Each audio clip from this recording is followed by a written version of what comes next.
열왕기하 20장 12절부터 21절입니다.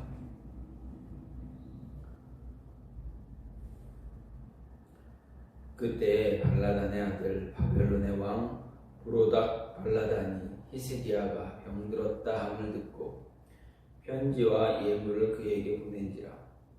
히스기야가 사자들의 말을 듣고 자기 보물고에 금, 은과 향품과 보배로운 기름과 그의 군기고와 창고의 모든 것을 다 사자들에게 보였는데 왕궁과 그의 나라 안에 있는 모든 것 중에서 히스기야가 그에게 보이지 아니한 것이 없더라.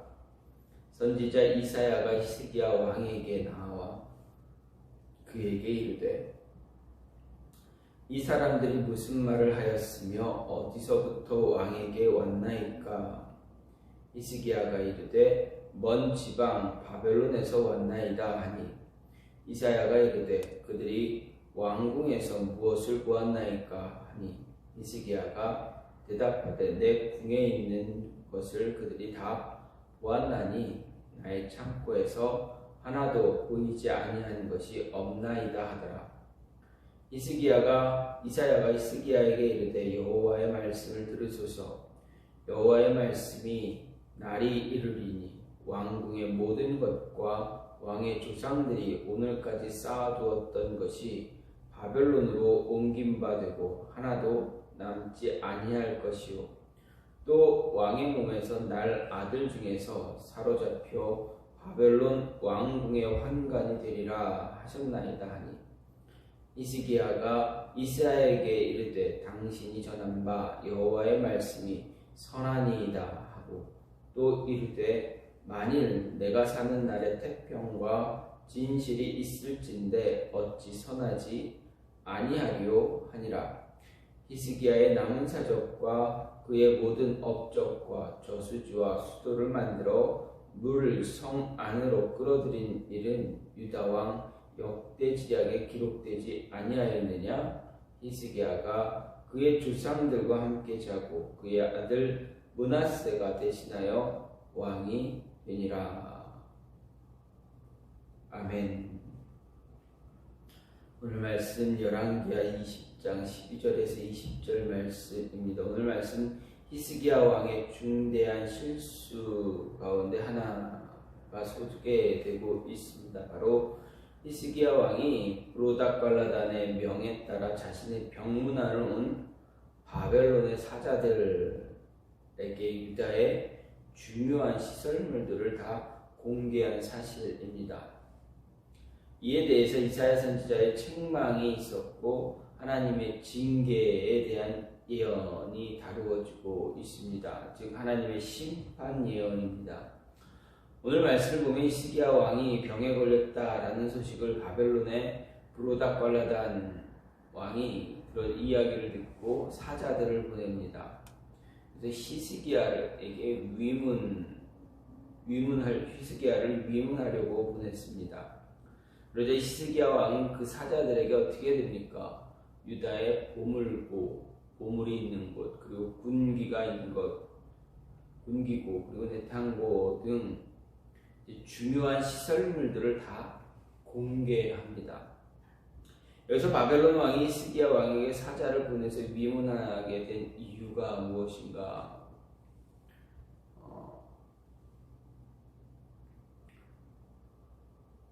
히스기야에게 위문을 한 이유는 아마도 히스기야가 아수르에 의해서 이제 아수르에게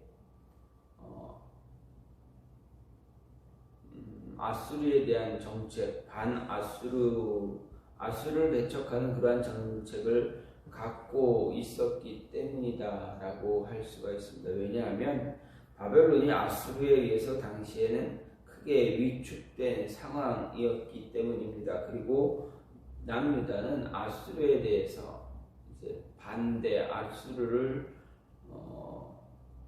아수르와 함께하는 그러한 모습이 아니라 아수르와 반대되는 그러한 모습을 갖고 있었기 때문입니다. 그렇기 때문에 반아수르 동맹을 맺기 위해서 히스기야에게 위문의 사절단을 보낸 것입니다. 그런데 그 모습에 대해서 그러한 바벨론의 왕의 그런 모습에 히스기야가 어떻게 됩니까? 자신 안에 남유다의 보물고 군기, 군사, 군에 관련된 무기가 있는 어떤 무기들이 있는지, 그리고 이런 모든 것들을 다 보여줍니다. 아마도 유다의 국력을 과시하기 위해서 보여준 것이다 라고 생각할 수가 있습니다. 그런데 이 모습을 보게 되면 히스기야의 이런 모습은 자신에게 베푸신 하나님의 은혜가 있었음에도 불구하고 어떻게 합니까? 자신의 힘을 과시하려는 그러한 교만의 모습에서 이런 행동들이 나타나고 있다라는 것을 볼 수가 있습니다. 이것 때문에 하나님 선지자 이사야를 통해서 히스기야의 교만에 대한 대가를 이야기합니다. 하나님의 은혜 때문에 자신이 이렇게 병이 들었지만 다시 회복될 수가 있었고, 하나님의 은혜 때문에 아수르가 자신의 나라 남유다를 위협하지만 하나님의 은혜로 인해서 말미암아 아직도 이렇게 좋은 이런 모습으로 남아있음을 이야기하지 않고 말하지 아니하고 자신의 어떤 군사력, 자신의 힘, 능력을 보여주기 위한, 과시하기 위한 그런 모습으로 이제 그 모습, 자신의 국력, 남유다의 국력, 군사의 힘을 이제 보여주었습니다. 그 모습이 하나님 앞에서 히스기야의 교만이 드러나고 있다라는 것을 볼 수가 있습니다. 그래서 이사야가 히스기야가 교만한 대가로 유다가 바벨론에 의해 멸망하게 될 것이다 이야기하는 모습이 바로 오늘 말씀입니다.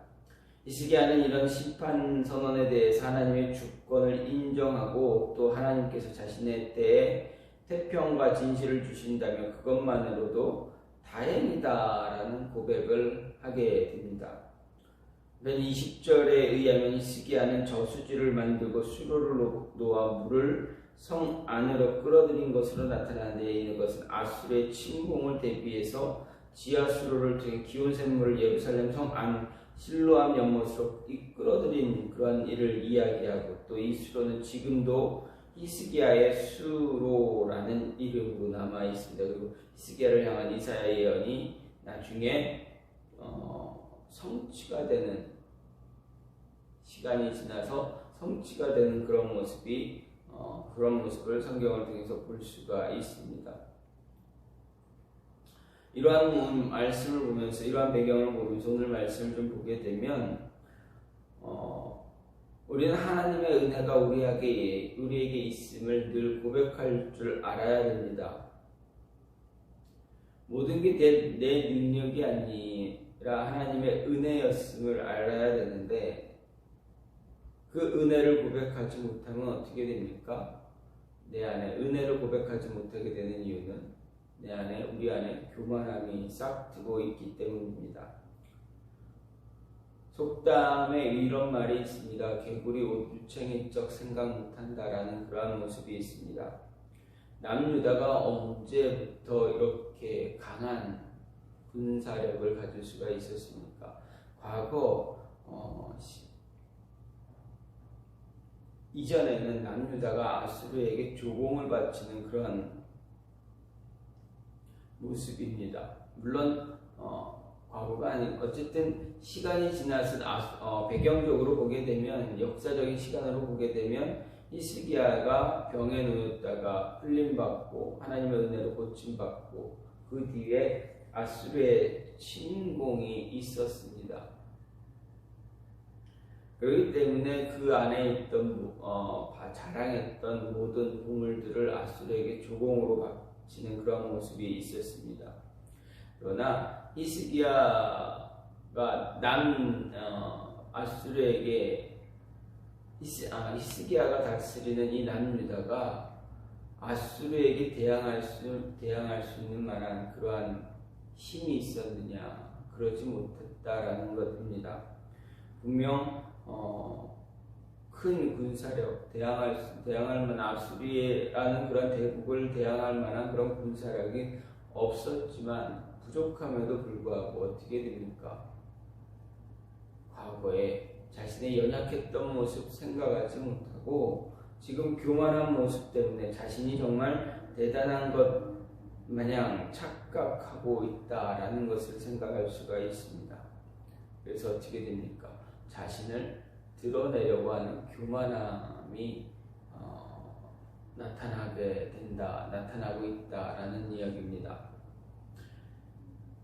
모든 것이 자신의 능력이고 자신의 힘인 줄 알지만, 자신이 잘해서 그런 줄 알지만, 정작 생각해 보면 하나님의 은혜와 하나님의 도우심, 인도하심이 없었다면 어떻게 됩니까?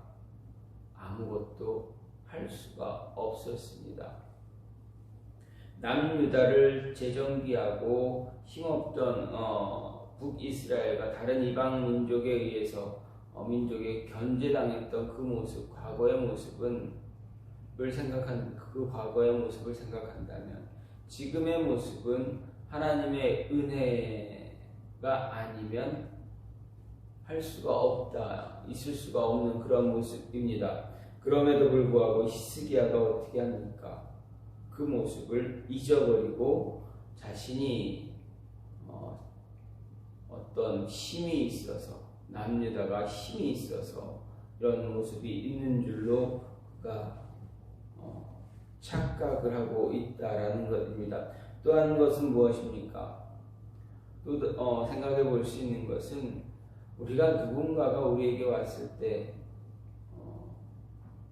어떤 히스기야, 바벨론 왕이 히스기야에게 위로의 조문단을 보냈을 때 어떻게 됩니까? 히스기야는 자신의 모든 것을 다 보여주는 그러한 모습을 가졌습니다. 그런데 어떻게 됩니까? 어떻게 보면 감출 것은 감추어야 합니다. 모든 것 다 보여주고 드러내주고 하는 그런 모습은 갖지 말아야 합니다. 특히 나라와 나라 또 경쟁적인 그런 모습을 갖고 있다면 언제 어떻게 상황이 변화될지 모릅니다. 히스기야는 자신의 왕궁에 있는 예루살렘 왕궁에 있는 모든 것을 다 보여줍니다. 보여주지 말아야 될 것, 어느 정도 감추어 두어야 할 것을 감추어 두어야 되는데 그것을 감춰두지 못하는 그런 모습을 갖게 됩니다. 끝내는 어떻게 됩니까? 오늘의 친구가 내일의 적이 되어지는 그런 모습을 갖게 됩니다. 지금은 아수르의 힘에 대해서 아수르가 강해지는 아수르의 나라, 그 나라가 강력하니까 그 나라를 대항하기 위해서 서로의 힘을 모아서 방어를 하고 있지만, 대항을 하고 있지만 어떻게 됩니까? 아무리 그런 이런 좋은 모습으로 같이 함께 방어를 한다 할지라도 이 나라와 나라 사이에는 이익 관계가 틀어지게 되면 어떻게 됩니까? 바로 적이 되어질 수가 있습니다. 오늘의 친구가 내일의 적이 되고 오늘의 적이 내일의 친구가 되어지는 그런 모습이 수시로 오고 가고 합니다. 그렇다면 나라의 어떤 힘을 비축하기 위해선 모든 것, 있는 것 다 그대로 드러내서 보여주어서는 안 된다라는 것입니다. 특히 하나님의 은혜임을 늘 잊지 않고 그 모습을 갖고 있다 보면 있어야 모든 일들 어려움 속에서도 힘을 얻을 수가, 그 은혜를 잘 붙잡아야만 합니다. 마지막으로 오늘 말씀을 보면 진실한 우리의 우리가 신앙생활을 할 때 우리의 모습 진실되게 하기 위해서는 하나님이 우리에게 주시는 그 말씀에 민감하게 바로바로 반응할 수 있는 그런 모습을 가져야 합니다. 특히 신앙적으로 내가 잘못한 모습이 있다면 그 모습에 대해서 시인할 줄 알아야 합니다. 히스기야가 자신이 행한 행동 무엇입니까? 위문 다녀왔을 때 모든 것을 다 보여주었습니다. 그때 하나님께서 히스기야의 교만을 말씀하시면서 선지자로 하여금 내가 너를 이 유다를 내가 멸망시키게 하겠다. 너의 후손이 바벨론에 끌려가고 너의 아들이 바벨론의 황관이 되게 하겠다. 이렇게 이야기하셨습니다. 그때 히스기야가 무엇라 이야기합니까? 하나님이 진실하시고 선하시다면 태평과 진실이 내가 살고 있는 이 날 동안 태평과 진실이 있음에 어찌 그것이 선하지 않겠느냐, 그렇게 고백합니다. 이 말은 다시 말하면 하나님의 징계를 순순히 받아들이는 히스기야의 모습이다라는 것입니다. 히스기야가 자신의 잘못을 깨닫고 하나님의 징계가 공의로운 것이다라는 것을 인정하고 있는 모습입니다. 나 때에 그래 내가 하나님의 징계가 있겠지만 그래 나는 아니면 되지라는 그러한 뉘앙스의 모습으로 이해할 수가 있겠지만 결코 그런 모습이 아니라 히스기야는 이렇게 하나님의 징계가 하나님의 심판이 임하겠지만 그래도 지금 이 순간이라도 그 징계를 모면하게 해주시는 것 또한 하나님의 은혜다라고 고백하고 있는 것입니다. 즉 히스기야는 자기가 하나님이 주신 것으로 인해서 도리어 하나님 앞에서 교만하게 행하고 이방을 의지하는 것에 대해서 이사야를 통해 책망하신 하나님 말씀을 듣고 그 모습, 자신의 잘못, 자신의 교만함을 절실히 깨닫게 되었다라는 것입니다. 그래서 하나님의 징계가 임할 것이다라는 그 말씀에 순순히 그 말씀을 받아들이고 있는 것입니다. 하나님이 나 때만 나만 아니면 내가 징계를 받지 않으면 지금 내가 살아있는 이 순간만이라도 이 순간에 징계받지 않으면 그게 무슨 소용이냐, 난 괜찮다라고 이렇게 보는 것이 아니라 그렇게 히스기야가 이야기하는 것이 아니라 그래 하나님이 나에게 우리 이 나라에 징계 심판이 임하는데 지금 이 시간 하나님이 그 징계를 내려주시지 않은 그 은혜만이라도 감사하다라고 고백을 하고 있는 것입니다. 오늘 말씀을 보면 히스기야가 병들었을 때 그를 조문했던 바벨론의 조문단, 그에 대한 하나님의 심판에 대한 경고, 이 말씀을 보면서 우리가 하나님의 자녀된 우리는 늘 교만하지 말아야겠다라는 것입니다. 언제나 겸손한 모습으로 지금 나의 모습이 내가 이룬 모습이 아니라 하나님의 은혜로 인해서 이루어진 모습임을 늘 고백하고 하나님의 은혜에 감사할 줄 아는 모습 가져야 한다라는 것입니다. 그리고 늘 우리의 신앙을 바르게 유지하기 위해서 온전히 하나님만 바라보며 그리고 하나님의 말씀하시는 그 말씀에 민감하게 반응할 줄 아는 하나님의 말씀에 하나님의 말씀에 우리의 잘못이 있으면 빠르게 순응하고 그 말씀에 받아들일 수 있는, 그리고 그 순간에도 주어진 하나님의 은혜에 감사할 줄 아는 그런 모습을 가져야 한다라는 것입니다. 우리의 삶에 하나님의 은혜가 늘 있습니다. 그 은혜에 감사하며, 그리고 그 은혜가 내가 잘해서, 내가 능력이 있어서 되는 것이 아님을 착각하지 말아야겠다라는 모습입니다. 하나님의 은혜를 은혜로 받아들이고 교만함으로 드러내지 않는 그런 모습이 있기를 간절히 소망합니다. 이 시간 같이 기도하기로 하는데, 하나님, 주님 인도해 주셔서 주의 은혜가 우리의 삶에 있음을 늘 고백할 수 있게 해달라고, 하나님의 은혜를 나의 능력이다, 나의 능력으로 이야기하는 그러한 모습 같지 않게 해달라고, 교만한 모습 버릴 수 있게 해달라고, 그래서 하나님의 말씀에 민감하게 반응하며 은혜를 은혜로 인정할 줄 아는 자 될 수 있게 해달라고,